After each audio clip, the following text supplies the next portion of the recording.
Nobody, and I mean nobody, had Ukraine on their bingo card for this war. This started as a fight between the United States, Israel, and Iran. Then it pulled in Kuwait, Bahrain, Jordan, the UAE, Saudi Arabia, and the Houthis in Yemen.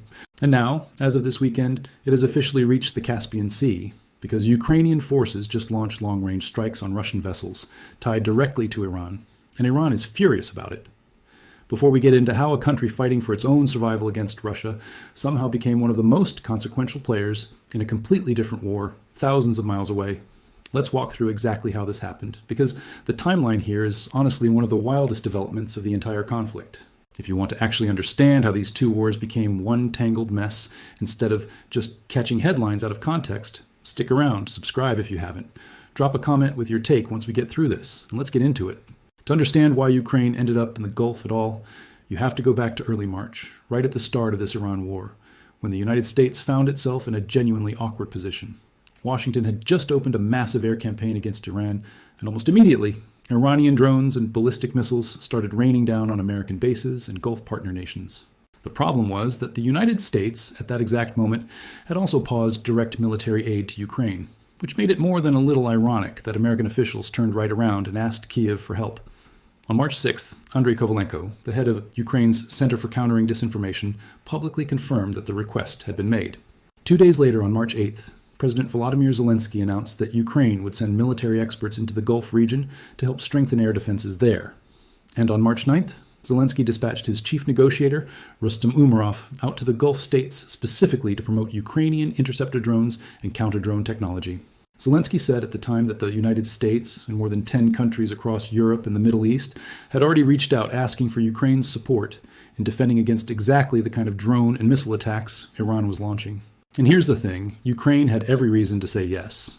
Zelensky put it simply, stability matters for Ukraine too, and there was an obvious strategic logic to it as well, because the drones falling on Gulf bases and the drones falling on Ukrainian cities are, in a very real sense, the same weapon.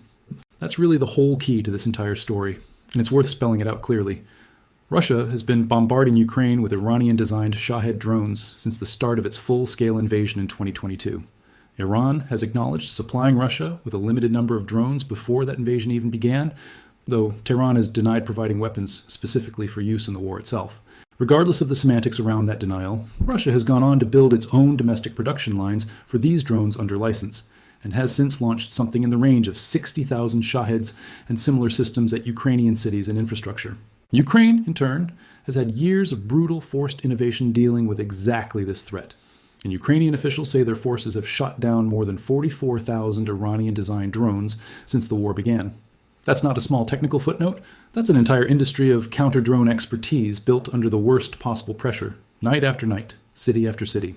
So, when Iran started launching the same style of drones at Gulf targets, the calculus in Washington and across the Gulf capitals was straightforward. Nobody on Earth has more real-world combat experience shooting these specific weapons out of the sky than Ukraine does. The scale of what followed happened fast. By mid-March, Ukraine had deployed roughly 200 specialists across the Gulf region, coordinating air defenses in Qatar, Saudi Arabia, and the United Arab Emirates, and working alongside American personnel to help protect U.S. military bases in Jordan. Rustem Umerov personally visited all 5 of those countries within a single week and said further steps toward what he called long-term security cooperation had been outlined with each of them. Britain separately announced it would help send Ukrainian specialists into the Middle East as well, and Ukrainian instructors even began running training programs for NATO forces back in Europe, based on lessons learned from this whole episode. By the time Zelensky gave an update to journalists that same month, he said 228 Ukrainian experts were actively deployed across the region, working specifically on protecting civilian and critical infrastructure sites, as well as military installations. And it wasn't just personnel and know-how being offered, it was hardware too. A Ukrainian company called Wild Hornets makes a low-cost interceptor drone called the Sting, a quadricopter that can hit speeds up to 280 kilometers per hour using a 360-degree antenna system, with a range of around 37 kilometers, designed to chase down an incoming drone and destroy it on impact with an explosive charge. The company says the Sting has downed more than 3,000 Russian Shaheds since it entered regular service back in June of last year, and it rolls off the production line at a rate of more than 10,000 units a month. Here's the number that really puts the whole air defense math of this war into perspective. A Sting interceptor costs around $2,000 or less, while a Shahed drone costs somewhere between $20,000 and $50,000 to produce. And when you compare that to what Gulf states and the US have been using, expensive multi-million-dollar Patriot interceptor missiles, sometimes firing 2 Patriot interceptors just to bring down a single incoming ballistic missile, you start to see exactly why Ukraine's cheap, mass-produced counter-drone toolkit became so attractive so quickly. It's not just about capability, it's about a sustainability problem, because you cannot keep firing million-dollar missiles at $20,000 drones indefinitely without running your own stockpiles into the ground, and that's precisely the kind of interceptor shortage that's already been reported as a real constraint on U.S. operations elsewhere in the same conflict. It's worth dwelling on the Sting interceptor a little longer, because it tells you a lot about why Ukraine became the partner of choice here, rather than some larger, wealthier defense contractor. The drone was developed by a private Ukrainian company, and it wasn't born out of a slick procurement process or a defense ministry white paper. It was born out of sheer necessity, engineers and volunteers trying to solve an immediate life-or-death problem with whatever they could build quickly and cheaply. That kind of battlefield-forged engineering tends to produce weapons that are blunt, practical, and brutally cost-effective, exactly the opposite of the exquisite, expensive systems that dominate most Western defense budgets. And that's precisely the profile Gulf states needed once Iranian Shaheds started raining down on their own bases and cities, because those countries already had extremely sophisticated air defense architecture built around systems like Patriot. But sophistication isn't always the same thing as sustainability. You can have the most advanced interceptor missile on the planet and still lose the economic war of attrition if every launch costs 100 times more than the drone it's shooting down. Ukraine offered something the Gulf simply didn't have in its existing toolkit, a genuinely cheap, mass-producible answer to a genuinely cheap, mass-produced threat. There's a sobering reason this all became urgent so quickly, rather than staying a slow-moving diplomatic conversation. In early March, U.S. Central Command confirmed the first American fatalities of this entire Iran conflict, when a drone strike at Port Shuaiba in Kuwait killed 6 American service members. That single event crystallized exactly the vulnerability experts had been warning about, that even sophisticated, layered air defense systems can intercept the vast majority of incoming threats and still fail at the one mission that actually matters, protecting the people and the critical infrastructure sitting behind those defenses. Small, low-flying drones are genuinely hard to detect. They punish any gap in coverage or hardening, and modern warfare experience out of Ukraine has shown clearly that hundreds or even thousands of cheap threats launched in volume can overload even a well-resourced conventional air defense network. That's exactly the lesson the U.S. and its Gulf partners needed, and it's exactly the lesson Ukraine had already learned the hard way over 3 brutal years of war.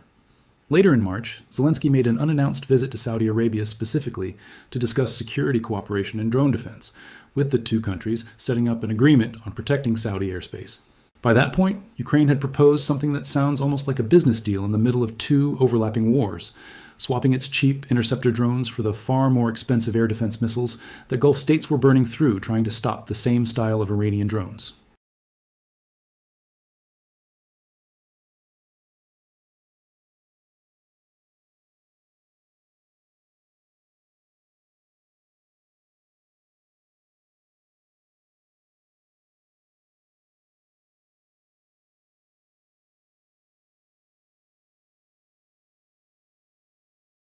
Now here's where the story takes the turn that's dominating headlines this weekend, because Ukraine didn't stop at defense. It went on offense, directly, against targets tied to Iran, in a theater nowhere near its own front lines with Russia. On Saturday, President Zelensky announced that Ukrainian forces had carried out long-range strikes in the Caspian Sea, hitting vessels used for military cargo shipments between Russia and Iran, along with a Russian warship. In his own words posted publicly, he said Ukraine achieved very strong results with these long-range strikes in the Caspian, specifically targeting vessels involved in military cargo shipments connected to Iran, as well as a warship. Reports named 2 specific cargo vessels believed to have been struck, the Port Olya II and the Begi, both allegedly used to move Russian military cargo destined for Iran. Ukraine's ambassador to Israel, Yevgen Kornichuk, went further in an interview, stating plainly that the vessel targeted in the Caspian Sea was carrying components for drones and missiles being transported to Iran, and rejecting Iran's own account that the ship was carrying purely civilian cargo. Kornichuk was explicit that Ukraine considers those kinds of military-linked shipments to be legitimate targets. Full stop. Iran's response was immediate and furious. Iran's foreign ministry summoned Ukraine's chargé d'affaires in Tehran to formally protest what it called a military attack by Ukrainian forces on an Iranian commercial vessel in the Caspian Sea. An incident, Tehran says, resulted in an explosion that killed one sailor and injured several others. Iran's state news agency described the attack as reflecting what officials called Ukraine's continued irrational and hostile approach toward Iran. Foreign Minister Abbas Araghchi took it even further, posting that he had personally spoken with both his Russian counterpart and the European Union's foreign policy chief about the incident, and his exact quote, in reference to what he called the freeloader in Kyiv, was that this cannot go unanswered. That's about as direct a threat of retaliation as diplomatic language gets, and it puts Ukraine in the genuinely unusual position of now facing a potential second front of hostile attention from a country it wasn't even at war with a week earlier. It's also worth noting that this wasn't Ukraine's first brush with Iranian anger over the Caspian this year. Tensions between Kyiv and Tehran had already been simmering for weeks as Ukraine's long-range strike campaign, originally built to hit Russian oil refineries, weapons factories, and fuel depots deep inside Russian territory, kept extending its reach further and further from the actual front line. What used to be a war, fought almost entirely inside Ukraine's own borders and along a relatively fixed front line, has, over the past year, turned into a campaign where Ukrainian drones are now striking targets 1,000 kilometers or more from where Ukrainian soldiers are actually dug in. The Caspian Sea strikes are simply the logical extension of that trend, a demonstration that Ukraine's reach now extends well past Russian soil and into the actual supply arteries connecting Russia to its partners abroad.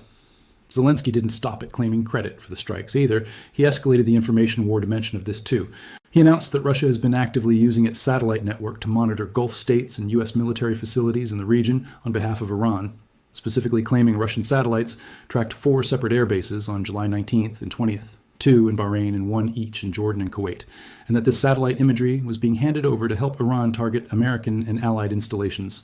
Zelensky said Ukraine would share this intelligence with its international partners, framing the entire episode as proof that Russia is directly enabling Iranian strikes against U.S. and Gulf targets, tying the Russian war machine and the Iranian war machine together as one interconnected threat rather than 2 separate problems.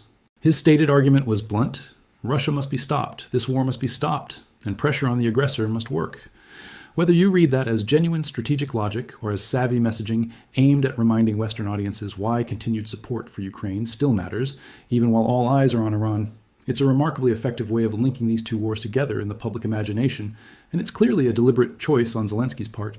What makes the timing of all this especially notable is that it landed right as the US and Iran had actually paused their own daily strikes on each other. For nearly 2 weeks, CENTCOM had been hammering Iranian targets nightly, and then, following a recommendation from the top American commander in the region that the campaign around the Strait of Hormuz had reached the limits of its effectiveness, Washington ordered a halt. Iran, in turn, had been repeatedly launching drones and missiles at Bahrain, Kuwait, and Jordan in response to that 13-day U.S. bombing campaign, and even after it wound down, the Islamic Revolutionary Guard Corps put out a long list of targets it claimed to have destroyed during that fighting, including fighter jets, helicopters, missile platforms, radar and communication systems, fuel tanks, hangars, and warehouses. The U.S., for its part, acknowledged 4 deaths and additional injuries among its own personnel during that latest round, though it didn't detail the extent of any damage sustained. So right at the moment when the primary U.S.-Iran fight seemed to be cooling into an uneasy quiet, Ukraine's Caspian Sea strikes opened up an entirely new, separate front, one that has nothing to do with the Strait of Hormuz or Gulf shipping lanes at all, but everything to do with the deep supply relationship between Moscow and Tehran that's been quietly running in the background of this entire war. It's worth pausing on just how strange this would have sounded to anyone following the news back in February. At that point, this was purely a story about Iran's nuclear program, about a mountain facility buried 100 meters underground, about whether Washington and Jerusalem would tolerate Tehran rebuilding its enrichment capability after last year's strikes on Fordo and Natanz. Nobody was talking about Kuwaiti desalination plants, nobody was talking about Red Sea oil tankers, and absolutely nobody was talking about Ukrainian drone pilots getting requests from Gulf monarchies to help defend their airspace. Yet here we are, 5 months later, and all of those threads have not just appeared, they've become central to understanding where this war is actually headed. This is really the moment analysts have been warning about for months, the point where these conflicts stop being separate stories that happen to be running at the same time, and start actually merging into a single, sprawling, interconnected war.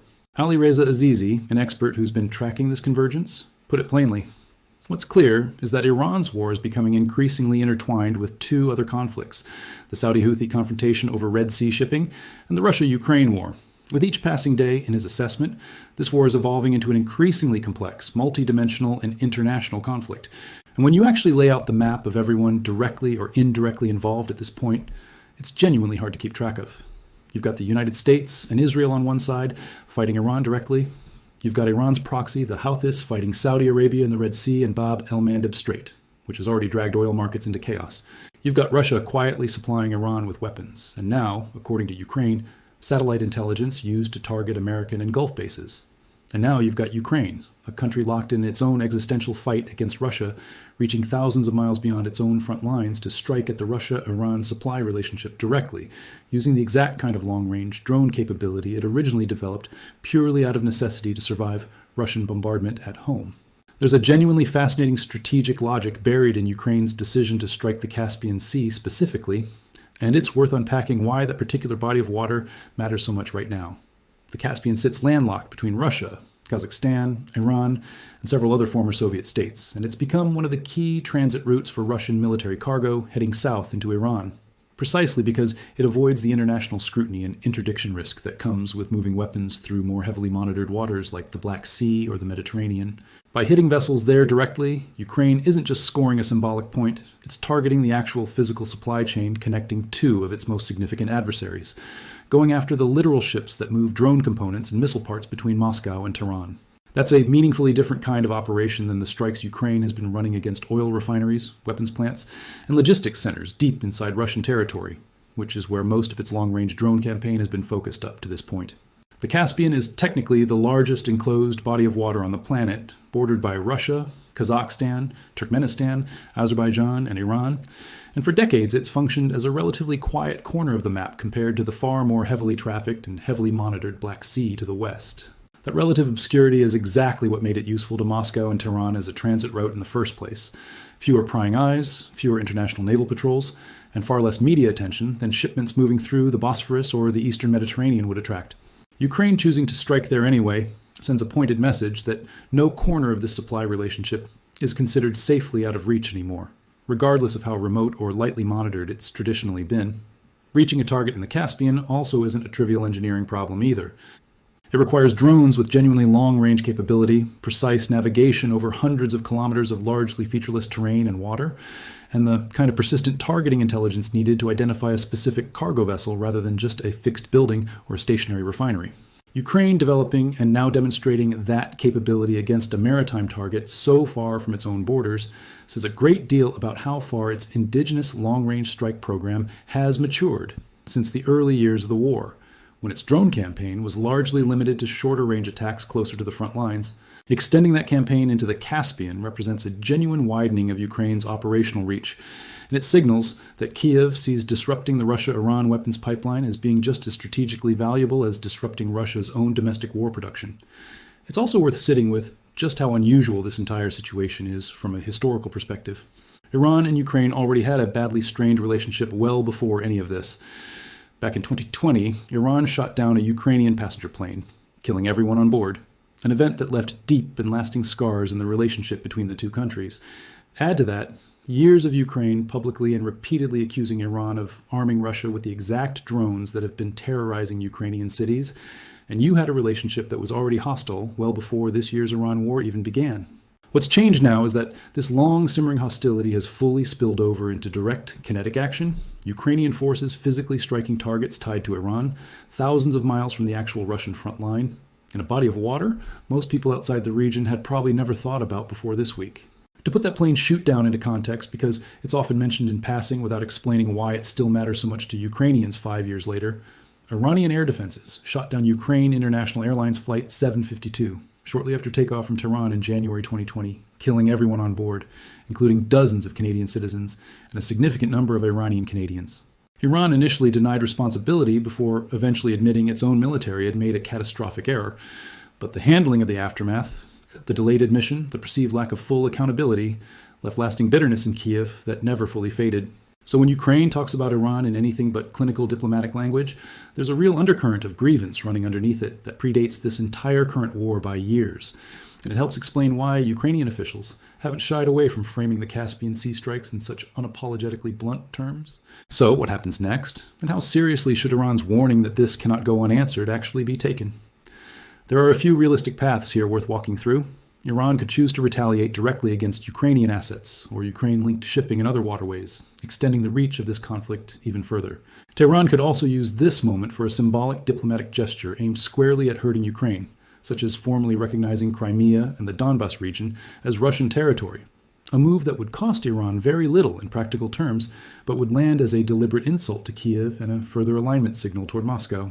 Alternatively, given how stretched Iran's military capacity already is, after enduring a sustained American and Israeli bombing campaign that, according to its own testimony from senior U.S. commanders, rolled back roughly 40 years of Iranian military investment in just over a month, Tehran may simply lack the practical bandwidth to open a meaningful new front against Ukraine specifically, and this could end up being more rhetorical outrage than an actual operational response. Given everything Iran is currently juggling, from the pause in strikes with the U.S. to ongoing tension with Saudi Arabia and the Houthis over the Red Sea, to whatever comes next regarding its deeply buried Pickaxe Mountain nuclear facility, adding a genuine fourth front against Ukraine specifically would be an enormous additional strain on a military that's already been hammered from multiple directions simultaneously. There's also an angle worth mentioning about how this connects back to Ukraine's own war effort with Russia, because nothing here happens in a vacuum. Around the same period as these Caspian Sea strikes, there were also developments regarding the United States giving Ukraine a green light to build its own Patriot missile systems domestically, a significant shift in how Ukraine's air defense capability might evolve going forward, reducing its dependence on foreign-supplied interceptors for its own war against Russia. That detail matters here because it shows Ukraine isn't operating from a position of pure charity or goodwill. In all of this Gulf and Caspian activity, it's running a genuinely sophisticated multi-front strategy, where helping Gulf states and striking Iran-linked targets both serve to strengthen Ukraine's own position, whether through direct battlefield lessons learned, expanded international goodwill and diplomatic leverage, or increased access to advanced defense technology and support from grateful partners. It's now actively helping in their own crises. Stepping back to look at the full picture here, what's genuinely remarkable about this whole story is how organically it evolved rather than being some kind of planned, coordinated strategy from the outset. Nobody sat down in February and mapped out a plan where Ukraine would end up conducting offensive military operations in the Caspian Sea as part of a war against Iran.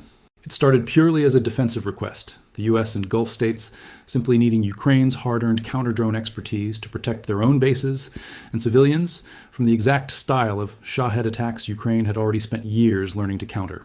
That expertise-sharing relationship built trust and cooperation month after month, deploying hundreds of specialists, negotiating interceptor drone sales, running joint training programs, and it gradually pulled Ukraine deeper and deeper into the fabric of this entire regional conflict. And then, once Ukraine's own long-standing grievance against Iran, over the drones killing its own civilians, over the 2020 plane shoot-down, over years of feeling like Iran was quietly enabling its own destruction from the sidelines, finally had a strategic opening to act on directly, Kyiv took it, and it took it in a way that immediately and dramatically widened the entire war's geographic and political footprint. What this really tells you, more than any single strike or any single angry statement out of Tehran, is that modern conflicts don't stay contained within the borders or the storylines everyone initially assigns to them. A war that starts as a bilateral fight over a nuclear program, and a strait full of oil tankers can, within a matter of months, pull in a country fighting for its survival on a completely different continent, simply because the same weapons, the same suppliers, and the same underlying alliances connect everything together, whether anyone planned it that way or not. Iran's decision to arm Russia early in its invasion of Ukraine, a decision made years before this current war with the US and Israel even began, is now coming back around to bite Tehran directly, in a body of water it probably assumed was safely out of reach of any meaningful retaliation. That's a genuinely important lesson about how interconnected the modern arms trade and modern alliance networks actually are.